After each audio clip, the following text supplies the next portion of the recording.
5 айдан бeri гемодиализге muhtаж болып келген Ширин Сарыгулова соңғы 3 аптадан бeri процедура ала албай қалды. Себеби ал Жумгалдан Бишкекке дарылануу максатында атайын көчүп келип Батирде турат. Дарыланууга эле 1 айга 75 000 сомдон сарптап отуруп, колундагы болгон мүлкүн сатып бүткөн. Бөйрөгө иштебей калган адамдар бул аппарат аркылуу канын тазалатып турушат. Бейтап гемодиализ ала албай калса, организмде уу заттар толуп кетип, ал оор кесепеттерге, түгүл өлүмгө да алып келиши ыктымал. Учурда Шириндин денеси шишик тарта баштаган. Өткөндө да биз жардам сурап ак үйдүн эшигинин алдына келди элек, эч ким чыкпай атып чыккан. Садык Шернияз чыгып жооп берген 14 күндүн ичинде жооп беребиз деп. 14 эмес, мына 1,5 ай болду. Эчтеке жооп ала алган жокпуз.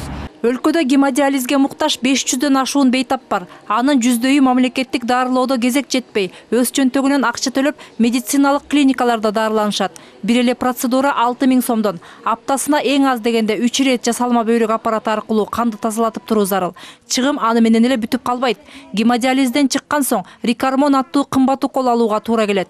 Булардын баарын эске алганда айына 80 000 сом кетет экен. Бул көйгөйлөрдү айткан бейтаптар бир нече ирет митингде уюштуруп, бирок андан натыйжа чыкпай келген. Өкмөт бул көйгөйлөрдү эске алып, онлайн каттоодо турган 118 адамга гемодиализге кеткен чыгымдын 70% төлөп берүү жагын ойлонуштуруп жатканын жарыя кылды.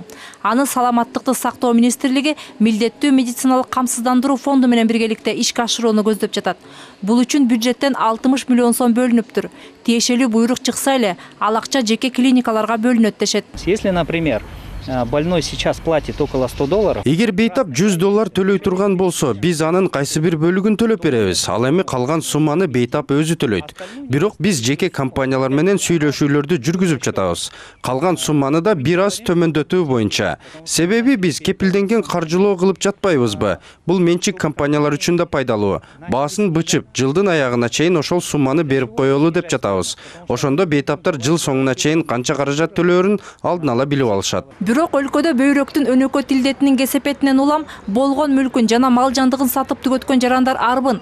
Алар дарылоонун калган 30%ын да төлөй албай каларын айтышууда. Бизге ошол дагы оор болуп атат. Айта келсек, биз до конца бүт үй мүлкүбүздөн бери сатып бүттүк. Кандай айлагыларыбызды да билбей атат. А дагы бизге оор болуп атат. Квартирага төлөйбүз, тамак ашыбыз бар дегендей, еще айына деген 75 000 кетип атат. Анан кийин биздин уже декабрга чейин дагы 30%ин төлөп аласыңар деп атат. Биз ага мүмкүнчүлүгүбүз да жок. Жарым жылдык чыгымды которуу менен бул көйгөй толук чечилбейт дешет жарандык активисттер.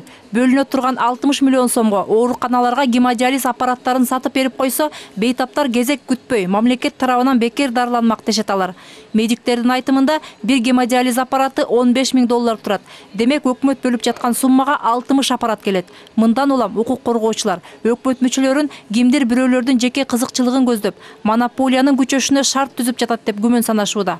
Или за этим стоит монополист. Мунун артында кайсы бир монополист турушу мүмкүн. Балким кайсы бир аткаминер лицензия алып клиника иштетип, аны жакын туугандарына каттатып койгондур. Өкмөт тарабынан бөлүнүп жаткан каражат дал ошол монополист клиникага кетип жүрбөсүн.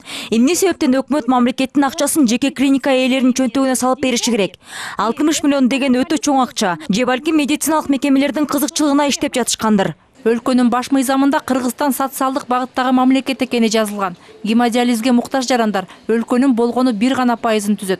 Ушул оорукчандарга тиешелүү жардам көрсөтө албай, каражат жоктугуна шылтап, бейтаптардын башын өлүмгө байлап койгону эң уят иш дешет укук коргоочулар. Мээрим Ташыбекова, Аскат Ибрагимов, НТС.